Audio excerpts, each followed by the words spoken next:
I'm adopted, and my biological mother was 17, and so was my biological father.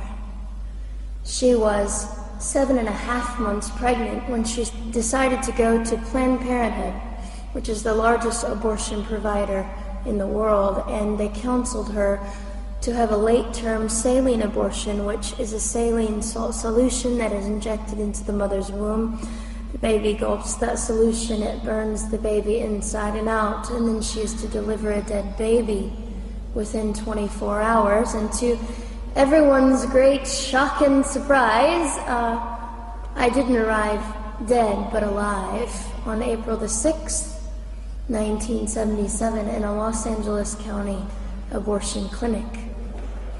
What's fantastic about this, about the perfect timing of my arrival, is that the abortionist was not on duty yet. So he wasn't even given the opportunity to continue on with his plan for my life, which was death.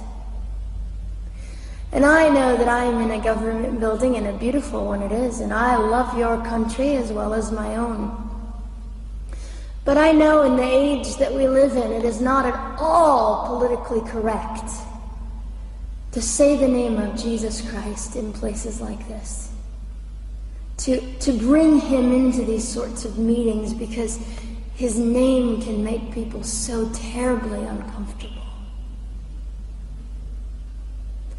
But I didn't survive so I could make everyone comfortable.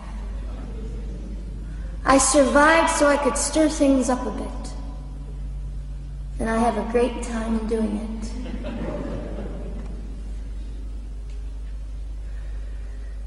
And so I was delivered alive, as I've already said, after 18 hours. I should be blind, I should be burned, I should be dead. And yet I'm not.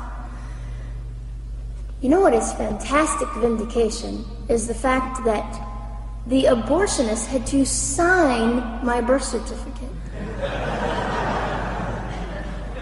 So I know who he is. And it also says, for any skeptic listening, on my medical records, born during saline abortion. Ha! They didn't win. I've done some research on the man that performed the abortion on me. And his clinics are the largest chain of clinics in the United States of America, and they gross $70 million a year. I read a quote from him at some point several years ago, and he said, "I have aborted over 1 million babies, and I consider it my passion." I tell you these things because, listen, ladies and gentlemen, we are in an interesting battle, whether we realize it or not, in this world. It is a battle between life and death. What side are you on?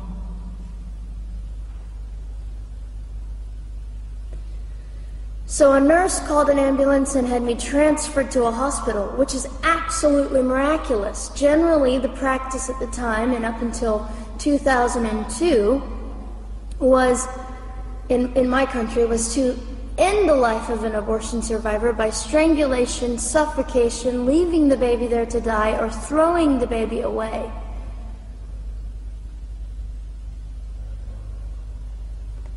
But on August the 5th, 2002, my extraordinary President Bush signed into law the Born Alive Infants Protection Act to prevent that from occurring anymore.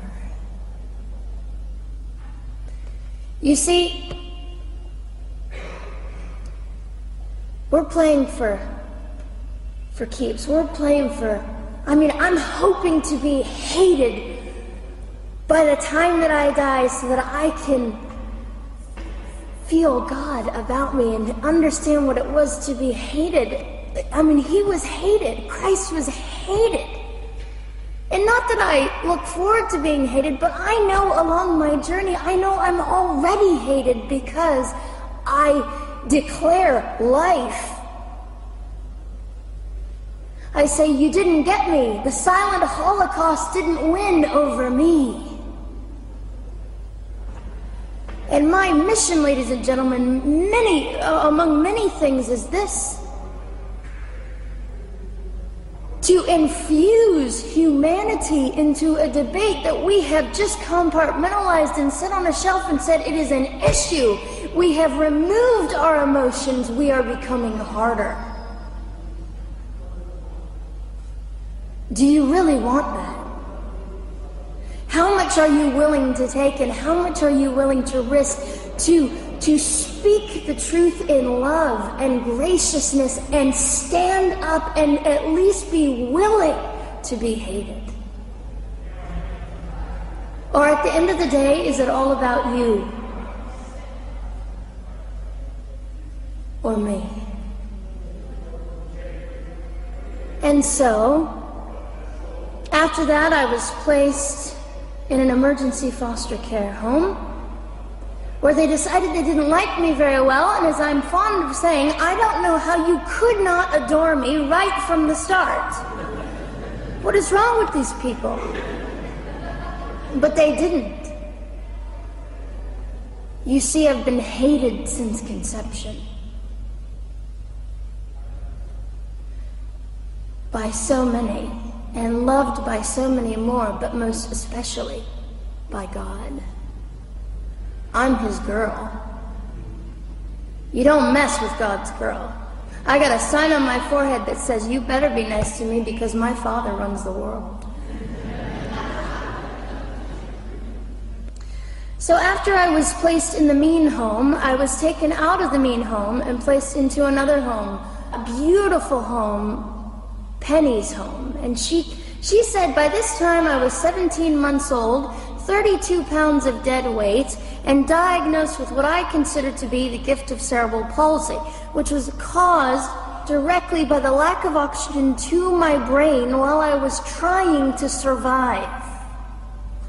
Now, I am just compelled to say this. If abortion is merely about women's rights, ladies and gentlemen, then what were mine? There was not a radical feminist standing up and yelling about how my rights were being violated that day. In fact, my life was being snuffed out in the name of women's rights. And ladies and gentlemen, I would not have cerebral palsy had I not survived all of this. So when I hear the appalling